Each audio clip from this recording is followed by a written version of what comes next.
안녕하세요. 파혼의 아픔을 딛고 내년 봄 결혼하는 29살 남자입니다. 불과 2년 전에 젊다면 젊은 나이에 파혼을 경험하였는데요. 아마 이 결혼을 했더라면 지금 저는 어떻게 살고 있을지 생각만 해도 끔찍하네요. 아무리 남녀가 사랑을 하더라도 어른들이 반대하는 결혼을 하면 안 된다는 말이 있죠. 저는 처음에 사랑 앞에 그깟게 무슨 대수냐 생각했었는데 막상 제가 겪어보니 옛말 틀린 게 하나도 없더라고요. 제가 왜 이런 이야기를 하냐고요? 보통은 결혼을 할 때 배우자의 흠까지 사랑으로 덮는다고 하잖아요. 무슨 사랑과 전쟁도 아니고 덮고 넘어갈 정도의 수준이 아니었거든요. 솔직히 누구나 실수를 하며 살 수 있다고 생각하는데요. 문제는 실수를 넘어서 범죄 수준으로 저 하나 눈 감는다고 넘어갈 문제는 아니었다는 거죠. 몇 번을 다시 생각해봐도 치가 떨리지만 파혼하길 정말 잘했습니다. 부모님의 영향으로 저는 사람 사귀는 기준을 돈으로 평가하지 않습니다. 그러나 파혼을 경험하면서 더더욱 그러지 않기로 생각했거든요. 돈이 있으면 물론 좋죠. 먹고 싶은 거, 하고 싶은 거 다 할 수 있으니까요. 뭐든지 과하면 탈이 나듯이 어쩌면 저와 파혼한 그 여자도 인생에 탈이 난 것 같네요. 사랑에 눈이 멀어 제 손으로 인생을 망칠 뻔했던 사연 한번 들어보시겠어요? 저희 부모님은 이름을 대면 알만한 화장품 회사를 운영하고 계세요. 자랑은 아니지만 남들이 저보고 금수저라고 하더라고요. 저희 집이 화장품 회사를 운영하게 된 건 증조 할아버지 때부터입니다. 원래부터 화장품 사업을 하신 건 아니고 집 주변에 커다란 해바라기 밭이 있었는데 해바라기 씨로 기름을 짜 파는 일을 하셨대요. 할아버지 친구들과 놀다가 작은 상처가 생겨 들어오는 날이면 증조 할머니께서 직접 만들어 발라주시던 연고가 있으셨는데 처음에는 냄새도 별로고 왜 이런 걸 몸에 바르나 생각하셨답니다. 나중에 제 나이가 되셨을 무렵에서야 그 연고의 효능을 알고 화장품으로 만들어 대중화시키면 어떨까 하고 사업을 시작하신 거죠. 유기농 제품으로 소문이 나기 시작하면서 사업의 규모는 커져갔고 지금에 이른 거죠. 그렇게 저는 돈 걱정 없이 하고 싶은 거 다 하며 유복한 환경에서 자랐어요. 그렇다고 돈을 허투루 쓰거나 남들에게 집안을 과시하는 경우는 없었습니다. 부모님이 돈을 많이 벌면 나보다는 남들을 위해 써야 한다며 항상 받은 만큼 베푸는 삶을 살라고 하셨거든요. 원래는 대학을 졸업한 뒤 곧바로 아버지 회사에서 경영 수업을 받을 예정이었어요. 하지만 아버지는 세상 돌아가는 물정을 알아야 한다며 오피스텔을 하나 얻어주시고는 일절 지원을 하지 않으셨습니다. 생활비, 용돈, 식비, 그 모든 것을 제가 스스로 해결해야 했고 저도 동의한 부분이었지만 막상 혼자 모든 걸 해결하려니 정말 막막하더라고요.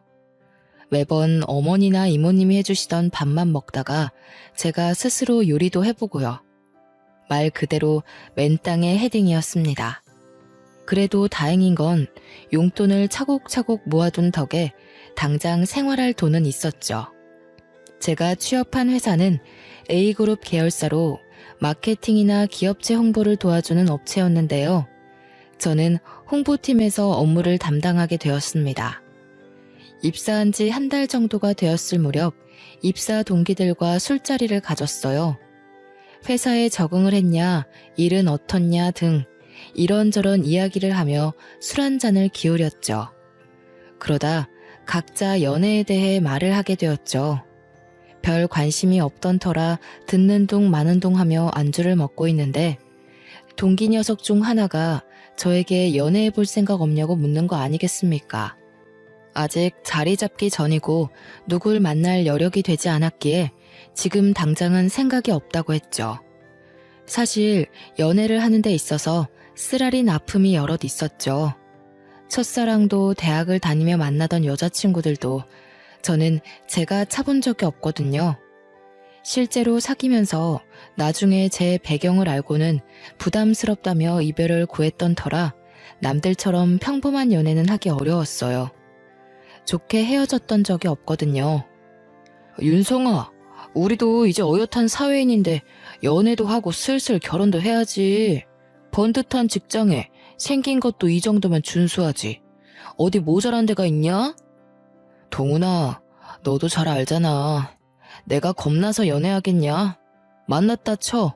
또 차이라고. 난 차라리 평생 솔로로 살련다. 생각해주는 마음은 고맙다. 그래, 그 마음 내가 잘 알지. 드라마에서 보면 재벌은 재벌끼리 결혼하잖냐. 너도 정략 결혼 뭐 그런 거 안 해? TV에서 보면 거래처 대표 딸이니 무슨 의원 딸이니 하면서 다 연결되던데? 말이 되는 소리를 해라. 우리 집이 무슨 샘샘그룹 수준도 아니고. 그리고 우리 집 그렇게 보수적인 집 아니다. 우리 부모님도 대학 때 만나서 연애 결혼하셨다고. 나는 자연스러운 만남을 추구해. 정략 결혼? 난 절대 그런 거 안 할 거야. 연애는 부질없다며 저한테 연애는 사치인 것 같다고 신세한탄을 하자 회사 사람 중에 유일하게 저희 집에 대해 아는 친구였던 터라 저를 이해해 주더군요. 그래도 기분 좋게 모임이 마무리되고 며칠의 시간이 흘렀습니다. 저에게 연애해 볼 생각 없냐던 동기 녀석이 간만에 불금을 즐겨보자며 저녁을 먹자고 연락이 온 거예요. 그래서 퇴근 후 근처 식당에서 보기로 하고 먼저가 기다렸습니다. 한 20분쯤 지났나? 언제 오나 전화를 해보려던 찰나 가게로 동기와 처음 보는 여자가 같이 오는 게 아니겠어요? 동기랑 둘만 보는 줄 알았는데 처음 보는 사람이 있어서 그런지 분위기가 괜히 낯설게 느껴졌어요. 인사해. 얘는 남가은. 이쪽은 내 입사 동기 정윤성이고. 아, 윤성아. 가은이 예쁘지? 가은이는 거래처 담당 직원인데 나랑 동갑이지 뭐야? 일하면서 연락하다 보니 우리 친구 먹기로 했어. 너한테도 소개시켜주고 싶었어. 이야, 잘 어울리는 한 쌍인데? 괜한 자리에 끼어든 건 아닌가 모르겠네요. 내가 만나게 해달라고 졸랐어요. 동훈이가 사진을 보여주는데 그쪽 보고 첫눈에 반한 거 있죠? 기분 나빴다면 미안해요. 가은이가 성격이 얼마나 좋은데 이왕 이렇게 된 거 나이도 같으니 친구로 지내는 게 어때? 원래 친구에서 연인으로, 연인에서 부부로 다 그렇게 된다더라. 너는 무슨 소리를 하는 거야? 임마, 뜬금없이. 같이 오는 사람이 있었으면 미리 말을 해야지. 그리고 늦으면 늦는다고 이야기라도 하던가. 너도 참. 그러니까 내가 오늘 술 한잔 산다잖냐. 우리 가은이 모시고 오느라고 조금 늦었다. 미안하다 미안해. 자자, 이렇게 만난 것도 인연인데 다들 한잔합시다. 분위기가 무르익어가고 그 여자와 번호도 교환하며 셋이서 늦은 밤까지 술을 마셨죠. 그 여자도 취기가 있었지만 숙취 해소제를 사와 저를 챙겨주는 모습에 호감이 생겼고요. 그 뒤로 서로 연락하며 좋은 친구 사이가 되었고 사적으로 만나는 횟수도 늘어나게 됐죠. 대화를 하다 보니 취미 생활도 비슷해 이야기가 더 잘 통했던 것 같아요. 제가 밥도 못 먹고 일한다 하면 자신의 도시락을 싸면서 제 것도 같이 싸주고 회사가 가까웠기에 지나가면서 일 때문에 힘들 텐데 당 충전을 하라며 커피도 사주고 세심하고 배려 있는 모습에 저는 감동을 받았죠. 이런 여자면 평생을 같이 살아도 행복할 것 같았어요. 어느 날 영화를 보고 맛있는 음식을 먹으며 데이트를 했는데 그날 제가 고백했습니다. 친구 말고 진지한 사이가 되어보자고. 그렇게 저희는 연인 사이로 발전했습니다. 지금 생각해보면 정말 후회할 짓이었네요. 시간을 되돌릴 수만 있다면 그때 저를 뜯어말렸을 거예요. 몇 개월의 시간이 흐른 뒤 가을 어기였을 겁니다. 여전히 저희는 열렬히 사랑하고 있었고 미래를 함께하기로 약속하여 결혼을 이야기했죠. 그러던 어느 날 대학 동창 모임이 있었는데 파트너를 데리고 오라는 소리에 여자친구를 소개시켜주고 싶어 동행했어요. 오랜만에 보는 얼굴들이라 한참 반갑게 인사를 하는데 잠깐 살펴본 여자친구의 표정이 왠지 어두워 보이는 거예요. 많이 어색한가 싶어 불편하면 자리를 옮기냐 물어봤지만 한사코 괜찮다며 대답을 하기에 괜찮은 줄 알았죠. 나중에서야 말씀드리겠지만 불편했던 이유는 따로 있었더군요. 친구들은 제가 결혼할 여자를 데려왔다고 하니 많은 관심을 가졌습니다. 윤성아, 재수씨 같은 미인을 만나다니 너 진짜 행운하다. 자식, 집안도 그렇고 뭐 하나 빠지는 게 없구만. 역시 태생부터가 다른 금수저였어. 야, 여기서 집안 이야기가 왜 나와? 조용히 해. 여자친구는 동료 소개로 만났어. 우리 지금 결혼을 전제로 진지하게 만나는 중이고 곧 양가 인사드리고 상견례 예정이야. 재수씨, 어디 살아요? 대학교 어디 나왔어요? 우리랑 동갑이랬나? 이 자식 원래 공개연애 같은 거 안 했는데 결혼한다는 말이 진짜인가 보네? 대단한데. 재수씨, 완전 땡 잡은 겁니다. 아, 저는 A대학 경영학과 나왔어요. 나이는 윤성 씨랑 동갑이에요. 윤성 씨 같은 사람 만나게 돼서 저는 엄청 감사하고 있어요. 땡 잡았죠. 친구들은 여자친구에 대해 상당히 궁금했는지 여러 질문을 많이 하더군요. 피곤할 법도 낯설 법도 한데 여자친구는 하나하나 친절하게 답변해 주더군요. 그렇게 화기애애한 분위기로 동창 모임이 끝났어요. 늦은 시간이기도 하고 내일 출근도 해야 하기에 자리를 파했습니다. 오늘 친구들 상대하느라 고생 많았어. 자식들이 좀 짓궂네. 많이 부담스럽게 한 것 같아서 내가 대신 사과할게. 미안해. 뭐 어때? 당연히 처음 만나는 사람인데 궁금한 게 있길 마련이지. 난 하나도 안 부담스러웠는걸. 자기 친구들이면 내 친구들이나 마찬가지지. 그렇게 여자친구를 바래다 주고는 회사 일 하랴 동창 녀석들 상대하랴 피곤해진 몸을 이끌고 겨우 집으로 왔고요. 며칠 뒤 대학 과동기였던 친구에게 연락이 왔는데요. 이 친구는 여자이지만 저와 둘도 없는 친한 친구입니다. 철없던 20살 대학생 새내기 시절을 함께 보낸 과에서 유일한 여학생이기도 했고요. 제가 군 생활하며 적응을 못하고 있을 때 쓸데없는 생각하지 말라며 강원도 인제까지 꼬박꼬박 면회를 와서 말동무가 되어준 정말 고마운 사람입니다. 친구는 제 여자친구에 대해 해줄 말이 있다며 전화를 한 거였어요. 그날 처음 봤을 텐데 제 여자친구에 대해 무슨 말을 하는지 궁금해 말해보라 했죠. 윤성아, 내가 너한테 좀 안 좋은 소리를 할 거야. 그래도 곡해하지 말고 들어줬으면 해. 네가 어떻게 생각할지 모르겠지만 네가 지금 만나는 여자친구가 말이야. 상당히 소문이 안 좋은 사람이니 조심하는 게 좋을 거야. 내 여자친구가 소문이 안 좋다니? 갑자기 연락해서 그게 무슨 뚱딴지 같은 소리야. 너 동창 모임에서 내 여자친구 처음 본 거 아니야? 무슨 근거로 그런 말을 하는데? 내가 너니까 이야기해주는 거야? 그 여자 A대학 경영학과 나왔다고 했지? 그 대학 나온 사람은 다 아는 이야기야. 그때 남자 문제가 끊이질 않았어. 젊은 이팔 청춘이 그럴 수 있다 생각하겠지만 도가 지나쳤다니까. 그러다 어느 날 갑자기 흔적도 없이 조용히 사라지더니 왜인 줄 알아? 대학 교수랑 불륜을 저질러서 얼굴 팔려가지고 휴학하고 해외로 튄 거였어. 야, 너는 지금 그게 말이 된다고 생각해? 내 여자친구가 그런 사람이라고? 도대체 네가 무슨 말을 하는지 하나도 이해가 안 가. 너 혹시 다른 사람이랑 착각한 거 아니냐? 내가 미쳤다고 이런 걸로 너한테 거짓말을 하겠니? 나도 대학생 때 사귀던 남자친구 민석이 알지? 걔 그 여자랑 바람나서 헤어진 거잖아. 나도 미쳤었지만 다시 화해해서 만나는데 그 여자가 임신했다면서 수술해야 된다고 민석이한테 돈도 뜯어갔었어. 이래도 내가 헛소리 같니? 아니, 어떻게 이럴 수가 있는 거지? 어떻게 생각해야 할지 감이 안 잡히네. 너 그 말 사실이야? 네 여자친구라는 그 사람 원래 양다리도 모자라 문어발로 남자 꼬시고 다녔던 사람이야.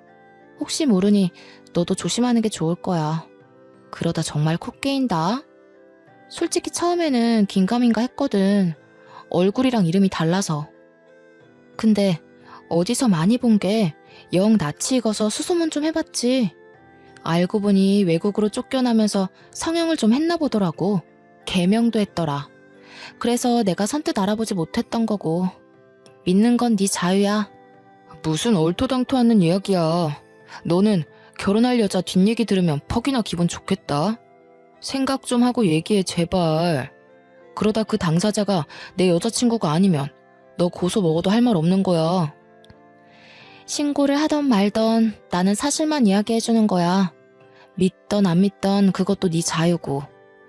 내 말 무시하면 고스란히 대가를 치를 거라는 것만 알아도 다 경험에서 우러나온 이야기야. 그렇게 잡소리할 시간에 네 취미 생활이나 더해. 결혼 준비 잘해가고 있는 커플한테 그게 할 소리냐? 너 다시는 연락하지 마. 결혼을 약속한 여자친구의 뒷이야기를 들으니 기분이 좋을 리 있겠습니까? 저는 결국 친구에게 신경질을 내버렸죠. 저도 사람인지라 친한 친구가 그렇게 이야기를 하니 살짝 의구심이 들긴 했습니다. 그래서 같이 근무하는 부서에 마침 A대학 출신의 후배가 있었죠. 혹시나 하는 마음에 대학 다닐 때 이런 소문 들어봤냐며 넌지시 이야기했어요. 선배, 그거 그렇게 놀랄 일도 아니에요. 그 대학 나온 사람들이면 웬만한 사람들은 다 알고 있는 이야기인데요, 뭐 여러 남자 만나고 다니는 거 이해한다 쳐요. 대박이었던 건 교수랑 불륜한 거. 그게 대박이었죠. 학교로 와이프 찾아오고 머리채 잡히고 난리도 아니었죠. 정말 그 정도로 심각했어? 그 여자도 정말 대단하다. 무슨 정신으로 임자 있는 사람이랑 그런 짓을 했대? 그야 본인들만 알겠죠. 교수 와이프가 임신까지 했었는데 그 일로 유산했고요. 그 여자 얼굴 팔리고 학교 못 나와서 휴학하고 외국으로 날랐잖아요. 상간녀 소송도 당하고 아마 위자료 꽤나 물어줬을걸요.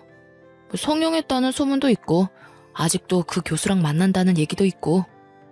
후배마저 그렇게 이야기하니 머리가 띵하더라고요. 저한텐 그저 다정하고 착하고 세심한 여자친구였기에 절대 상상할 수 없던 일이었습니다. 정말 기가 막히네. 혹시 궁금해서 그런데 그때 그 사람 누군지 알 수 있어? 사진이라던가. 후배는 아직도 생생하다며 자신도 그때 너무 충격이어서 친구들이 보내준 사진을 아마 휴대폰에 저장해놨을 거래요. 한참을 뒤적거리더니 사진 한 장을 제게 보여주는데 아뿔싸. 저는 그 사진을 보고 아무 말을 할 수가 없었죠. 외모가 조금은 다른 모습이었지만 저는 여자친구인 걸 단번에 알았죠. 목 부분에 사고로 생긴 5cm 정도 되는 흉터가 있었는데 사진 속 여자도 같은 위치에 상처가 있더라고요. 이 여자 정말 그런 일이랑 거리 멀어 보이죠? 진짜 연예인보다 더 유명했을 거예요. 아직도 가끔 회자되는걸요? 완전 학교 명물이에요, 명물. 안 좋은 쪽이지만. 그럼 말 다 했죠, 뭐. 그날 도무지 일이 손에 안 잡히더군요. 후배한테 괜히 물어봤나 싶기도 하고 지나간 과거인데 지금 와서 무엇을 어쩌겠나 싶더라고요. 선배, 아까부터 계속 표정이 안 좋아 보이는데 아까 그 일 때문인 거예요? 혹시 여자친구랑 싸웠어요? 아까부터 계속 표정이 왜 그래요? 내가 내 입으로 말하기 쪽팔리지만 사실 아까 물어본 그 여자 아무래도 내 여자친구 같아. 내 옆에 그런 파렴치한이 있었다니 정말 충격이야. 어떻게 아무렇지 않은 얼굴로 나를 만나고 바람까지 피우는 거지? 네? 그 얘기할 때부터 어느 정도 짐작은 했었지만 진짜 가관이네요. 제가 뭐라 할 건 없지만 우선 사실 확인부터 해보세요. 이러고 혼자 썩히지 말고 대화를 해보시는 게 어떨까요? 직접 들어봐야죠. 결국 찝찝한 마음을 덜어내기 위해 퇴근 후 여자친구와 만났어요. 여자친구를 둘러싼 소문에 대해 확인하고 싶었고 아니길 바랐습니다. 가은아, 내가 기분 나쁘게 생각하지 말고 들어. 대학 동창 녀석이 어느 날 연락 와서는 너에 대한 이야기를 하더라고. 불륜을 했네, 남의 남자를 꼬셨네 하면서 안 좋은 이야기인데 이 소문은 사실인 거야? 아니지? 뭐? 진짜 어이가 없어도 너무 없다. 말도 안 되는 소리야. 윤성 씨는 나를 그 정도로밖에 생각을 안 했어? 오히려 내가 실망인데? 나보다 자기 친구들 말을 더 믿는 거야? 나 지금 무지 황당한 거 알아? 기분 나빴다면 미안해. 한두 사람도 아니고 꽤 많은 사람들이 같은 말을 하니 나는 그저 사실 확인을 하고 싶었어. 더군다나 우리 결혼을 약속한 사이인데 서로 숨김은 없어야 한다고 생각해. 혹시라도 말 못한 게 있으면 지금 말해줘. 사실대로 말하면 그 소문들이 하루아침에 사그러드니? 그래, 내가 사실대로 말해줄게. 사실 우리 집 형편이 그렇게 좋지는 않아. 지금 내가 회사 다니기 시작하면서 조금씩 나아진 거지. 가난 때문에 나를 좋아하는 남자를 눈앞에서 친구한테 뺏기는 상처를 받았거든.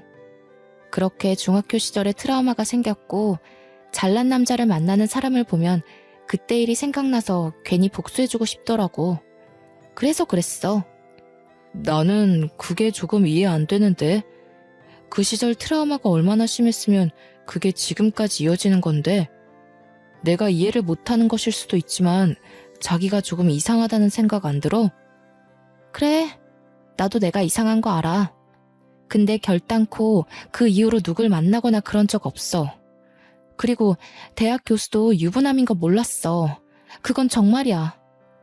저는 여자친구의 해명에 그 어떤 대답을 해줄 수가 없었어요. 애초에 그런 상황들이 용납이 되질 않았고 이해가 되질 않았거든요. 제발 아니길 바랬지만 여자친구에게 실망해 저는 이별을 고했습니다. 며칠이고 여자친구는 연락을 해오며 과거에 연연해하지 말고 지금의 온전한 자신을 봐달라며 사정을 하더라고요. 회사 앞에도 찾아오고 여전히 아침마다 정성스럽게 싸운 도시락을 회사로 전달해주고 본의 아니게 저를 속인 것에 대해 많이 반성하고 있다고 매일 연락도 해왔어요. 그런 행동이 계속되자 저도 무슨 생각에서 측은지심이 들었고 2달여 만에 여자친구를 용서하고 결국 다시 만남을 이어갔습니다. 나이도 나이인지라 과거는 용서하기로 했고 저희는 다시금 불타오르는 사랑을 했죠. 결혼에 대해 진지하게 고민을 하며 양가 집안에 인사를 했습니다. 그때서야 여자친구에게 저희 집안에 대해 이야기를 해주었어요. 가은아, 대한화장품이라고 알지? 그 회사 대표님이 우리 아버지셔. 어머니는 로얄 미술관 운영하시고. 미리 말 못해서 미안해. 사실 네가 날 부담스러워할까봐 말을 못하고 있었어. 그게 뭐? 자기 부모님이 뭐 하시는 분이던 상관없어. 내가 윤성 씨랑 결혼하는 거지. 그 배경이랑 결혼하는 건 아니잖아. 그리고 이렇게 저렇게 살았든 무슨 상관이야. 제일 중요한 건 우리 둘이야. 여자친구는 의외로 덤덤했고 아무렇지 않아 하더군요. 마치 미리 알고 있다는 듯이 그런 게 대수냐며 결혼에만 집중하자 하더라고요. 순간 우리 집에 대해 알고 있나? 동훈이가 우리 집에 대해 말했나? 이런 생각이 들더군요. 여자친구의 전적이 있던 탓인지 살짝 의구심이 들었어요. 하지만 저한테 잘하고 서로가 다시 시작하게 된 만큼 과거 따위가 뭐가 중요하겠습니까? 저는 이내 긴장을 잔뜩 한 채 여자친구 집에 인사를 드리러 갔습니다. 여자친구네 집은 여느 집처럼 평범한 집이었어요. 아버지는 고등학생 때 돌아가셔서 안 계시다 들었는데 홀어머니와 남동생 셋이서 서울 변두리 25평 아파트에 살고 있었습니다. 예비 장모님은 이렇게 번듯한 사윗감을 얻게 돼서 좋다며 반갑게 맞아주셨죠. 우리 가은이가 부족한 게 많아. 내 눈엔 그저 아직 어린아이 같은데 결혼을 한다니. 아이 아빠가 그렇게 가고 혼자 어렵게 키웠는데 많이 보태줘야 하는데 그러질 못해서 미안하네. 아닙니다, 장모님. 저희가 좋아서 하는 결혼이고 그저 부모님들은 저희 예쁘게 잘 살라고 응원만 해주시면 그걸로 만족합니다. 가은이 저한테 맡겨주셔서 감사드려요. 실망시켜드리지 않을게요. 장모? 자네가 그렇게 생각해주니 내가 고맙지.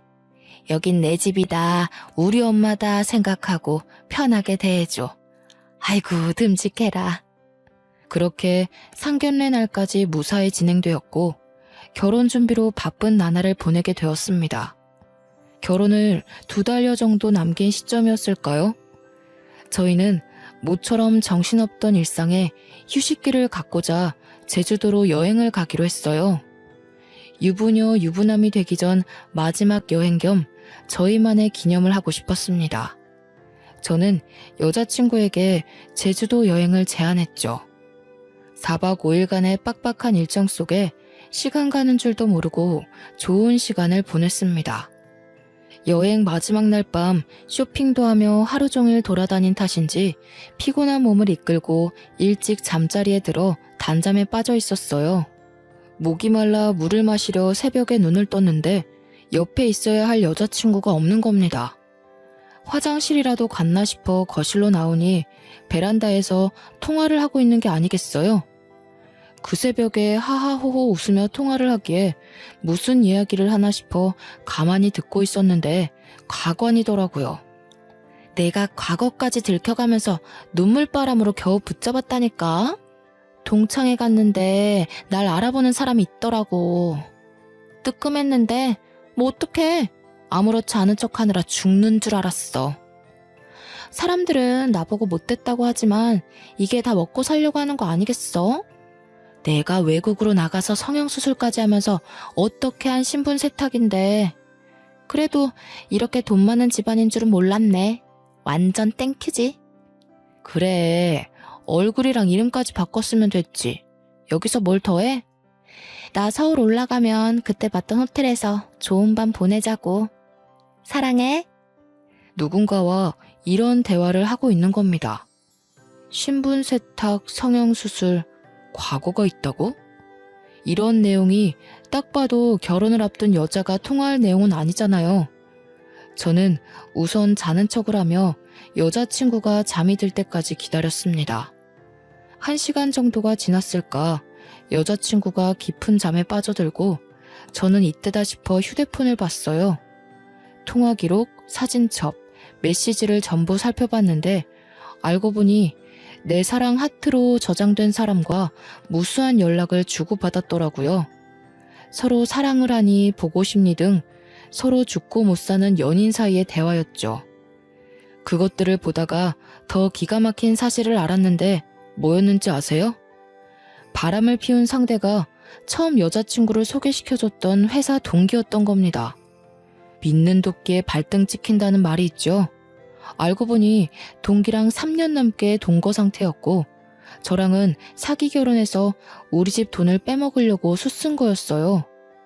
동기는 입사 후 교육도 같이 받고 저와 친분이 있어 제가 집안 이야기를 조금 했거든요.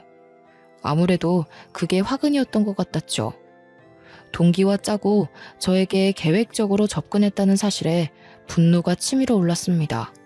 그저 기가 막히고 어이가 없는 상황에 당장이라도 얼굴에 물을 끼얹고 싶었지만 서울로 올라간 뒤 나름의 복수를 하기로 했어요. 정말 너무 괘씸했거든요.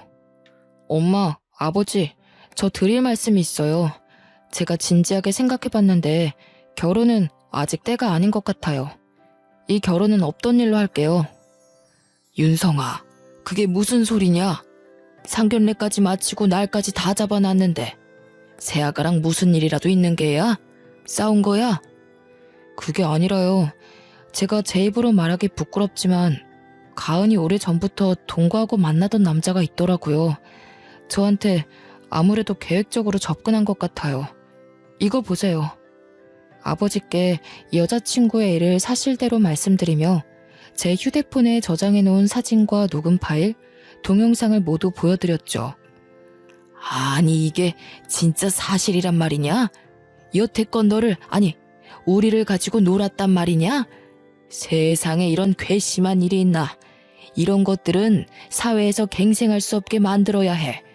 이건 우리 집안을 무시해도 개무시를 한 거야. 내 이것들을 그냥. 아들, 너 왜 그런 거 말도 안 하고 여태 혼자 참았니? 엄마 아빠가 뒤에 이렇게 눈을 시퍼렇게 뜨고 있는데 감히 내 이것들을 그냥. 여보, 윤성이한테 맡겨봅시다. 저 녀석도 다 생각이 있는 거겠지. 나라고 안 나서고 싶겠어?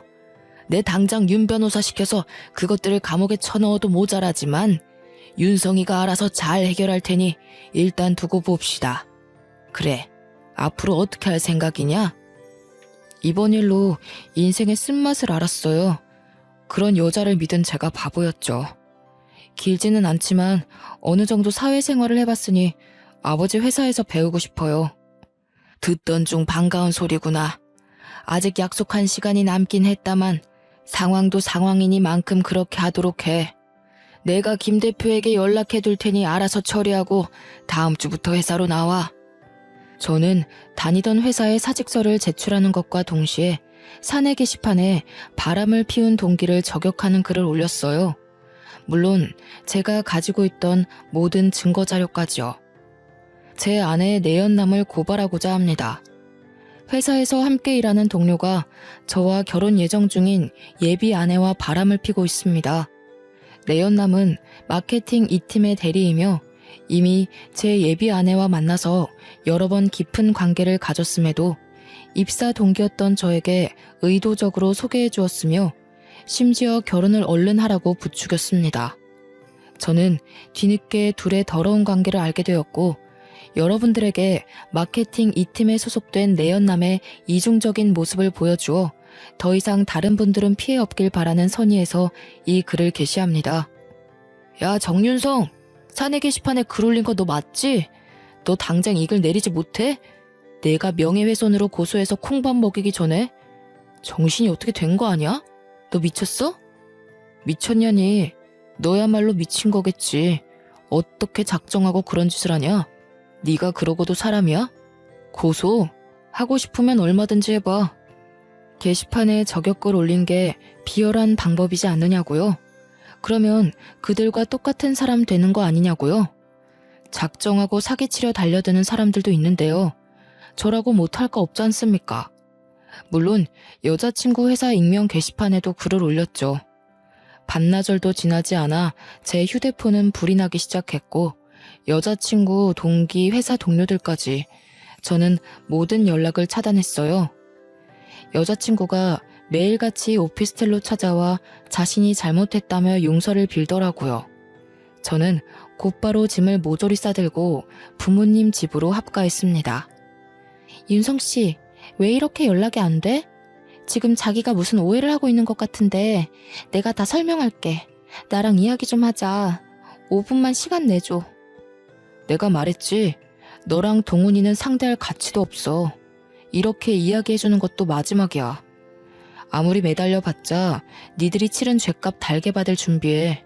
아주 나락으로 보내버리기 전에 그 더러운 면상 당장 치워.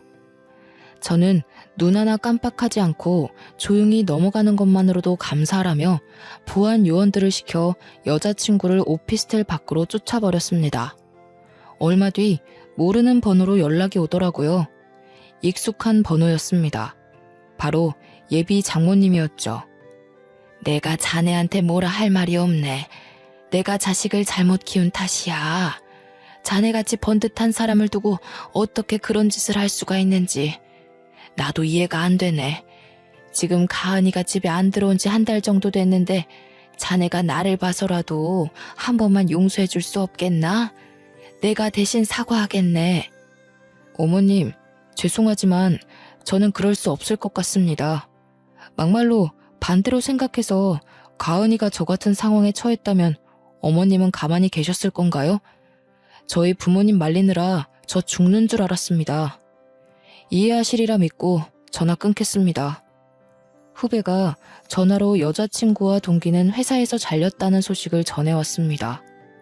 직장 동료들이 말하길 동기 집에서 같이 살며 구직 활동을 하고 있다더군요. 취업이 잘 되지 않아 일용직, 배달 아르바이트를 전전하며 겨우 생활한다더라고요. 회사에서 저 없으니 일이 안 돌아간다며 안부 전화를 핑계로 그들의 소식을 간간히 전해주었어요. 그들은 저와 연락이 닿질 않자 계속 집에 찾아오고 회사에 찾아가서 난동도 부리고 동료들한테까지 부탁해서 어떻게든 저한테 연락하려고 안간힘을 쓰더군요.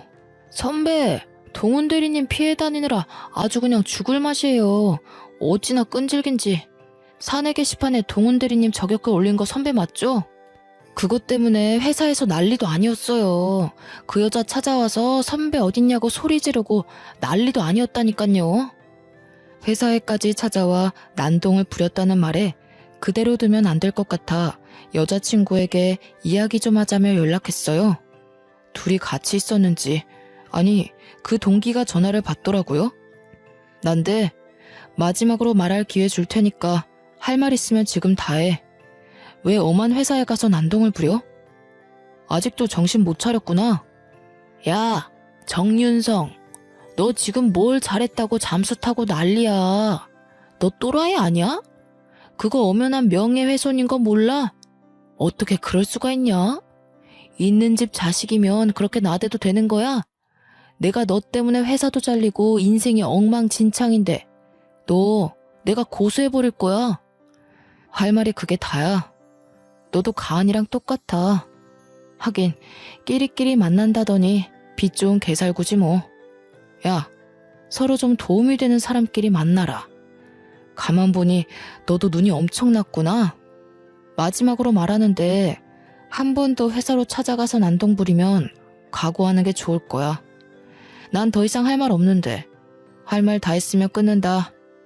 며칠 조용하나 싶었는데 진짜로 저를 명예훼손으로 고소했더라고요. 저는 여자친구에게 약혼 해제의 책임에 따른 손해배상 청구 소송을 진행하며 강력한 법적 대응을 했습니다.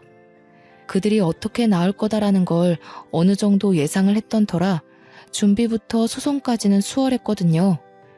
제가 가지고 있던 증거들, 그리고 추가적으로 저에게 막말하며 전화통화했던 녹음 파일까지 모든 증거들이 저에게 유리하게 작용하여 재판은 당연히 제가 승소했죠.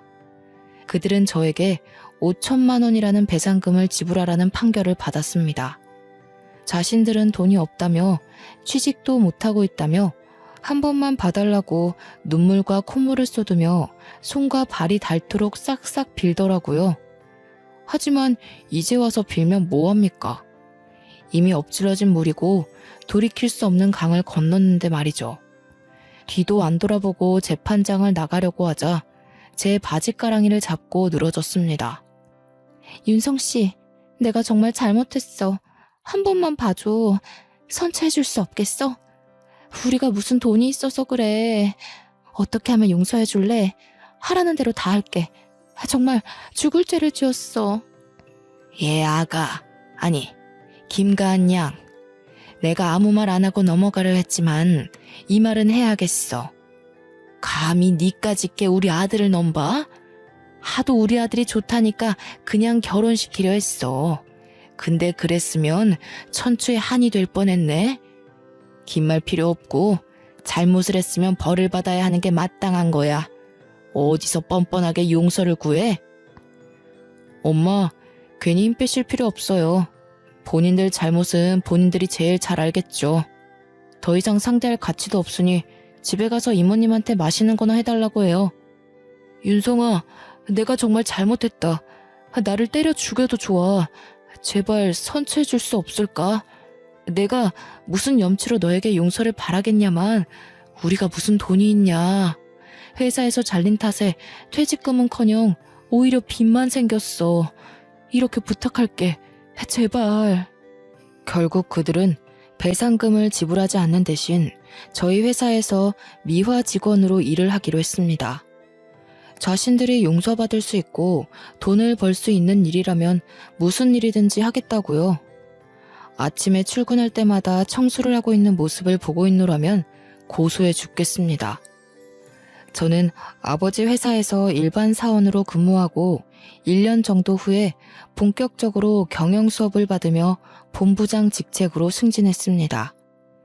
성공한 젊은 사업가 이미지를 더해 뉴스나 해외 언론에도 소개되며 승승장구하게 되었고요. 가끔 지나가며 그들을 발견하면 갑질 아닌 갑질을 했습니다.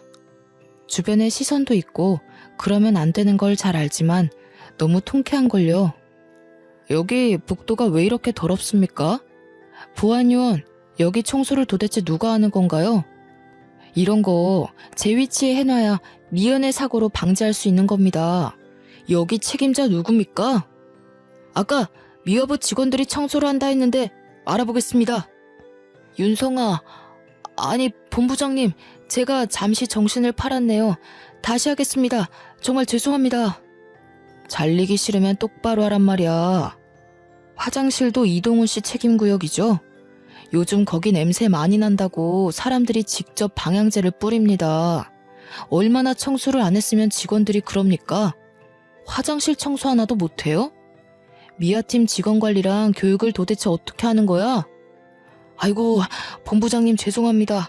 제가 잘하라고 지시했는데 실수가 있었나 보네요. 다시 시정하도록 하겠습니다. 내가 부당하다고 생각해요?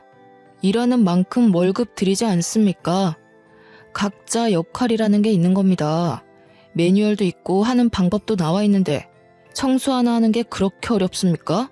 그리고 계단이나 여기 에스컬레이터 손잡이 보세요. 청소 안 하시죠? 청결은 건강에도 영향을 미친다는 거 모릅니까? 당장 깨끗하게 다시 하세요.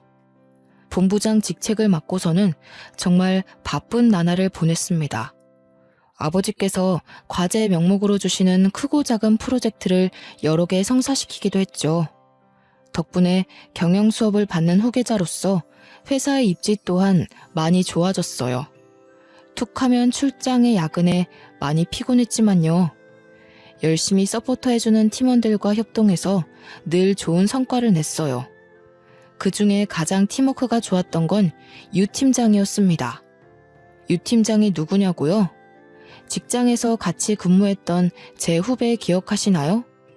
그 후배는 대학을 나오지 않았음에도 명석한 두뇌와 일머리가 좋기로 소문났던 인재였죠. 같이 근무하며 정말 일 잘한다라는 말을 입에 달고 달았을 정도였으니깐요. 작은 회사에서 썩히긴 아까운 사람이었고 본래 마케팅 업무를 했던 사람이라 그런지 업무를 해결하는 능력이 상당히 좋았습니다. 그래서 제가 아버지 회사에 입사한 이후 그 후배를 마케팅 팀장 자리로 스카우트 제안을 했죠. 저와 일하는 것이 즐겁다며 흔쾌히 허락했고 여전히 좋은 파트너로 잘 지내오고 있답니다. 본부장님, 이 부분은 이렇게 진행하는 게 좋을 것 같고요. 경험상 이 방법도 나쁜 방법은 아니지만 리스크를 감안하면 비안이 좋은 것 같습니다. 본부장님 생각은 어떠세요? 지윤아, 너는 매일 같이 야근을 밥 먹듯 하는 상사가 지겹지도 않냐? 아무리 내가 스카우트 해왔다지만 어떻게 너 나보다 더 열심히 하는 것 같다? 본부장님, 먹고 살려면 뭔들 못하겠어요. 당연히 제 상사시고 위에서 시키는 일이니 눈 한 번 끔뻑하고 예 알겠습니다 하는 거죠. 일합시다 일. 이러다가 오늘 안에 끝낼 수나 있겠어요? 나 참 천하의 유 팀장 아니랄까봐. 어떻게 본부장보다 일머리가 좋냐 이거야. 며칠 전에 우수사원 표창도 받았다며? 그거 내가 힘써준 거 알지? 너 나한테 뭐 해줄래? 데이트? 술 한잔? 선배, 시덥지 않은 농담 그만하고 마저 검토나 끝내요. 그리고 선배가 뭔 힘을 써줘요. 모두가 제 능력을 알아본 거지. 무슨 농담을 못하냐. 내가 너 때문에 오기가 생겨서 더 열심히 일해야겠다. 이러다 나 제치고 본부장하고 사장하고 아주 그러다가 회사 오너 되겠어. 함께 일하며 울고 웃고 많은 시간을 함께하니 자연스레 정이 싹 트더군요. 처음에는 호흡이 맞는 직원일 뿐이었지만 어느 순간 일뿐만 아니라 제 옆에 늘 있어주면 좋겠다는 생각을 했죠. 제 지난 과거를 아는 사람 중 유일하게 저를 보듬어준 마음 따뜻한 사람이기도 하고요. 그저 일을 잘하는 후배로만 여겼던 제 자신을 반성하며 유 팀장에게 고백했습니다. 그렇게 유 팀장과 저는 서로에게 없어선 안 될 존재가 되었죠. 내년 봄에는 결혼식도 올릴 예정입니다. 여전히 그들은 건물에서 미화원으로 근무하고 있죠. 제가 지난번에 난리친 뒤 미화 팀장으로부터 엄청난 갈굼을 받으면서요. 그래도 제가 갈구지 않아도 요즘에는 청소의 노하우가 생긴 건지 깔끔히 잘하더라고요. 벌써 2년 전 일이네요. 굳이 다시 생각할 이유도 없지만 지금 생각해보면 인생의 큰 교훈이 아니었나 생각합니다. 어쩌면 든든한 유 팀장과 함께 좀 더 나은 미래를 그려나가느라 그런 일을 겪었는지도 모르죠. 좋은 게 좋은 거라고 이미 지나간 일에 연연해하지 않고 앞으로를 위해 좀 더 열심히 살아가 보려 합니다. 제 기막힌 파혼 사연 어떠셨나요? 흔한 일은 아니지만 혹시라도 여러분 주변에 이런 분들이 있다면 꼭 구제해 주세요. 그리고 남들이 조금이라도 반대하는 연애는 절대 하는 게 아닙니다. 상대방에게 온전한 내 마음을 건네줄 수 있는 믿음이 생긴다면 꼭 그런 사람과 아름다운 사랑을 하시기 바랍니다. 제 긴 사연을 읽어주셔서 감사합니다. 좋은 나날 되세요.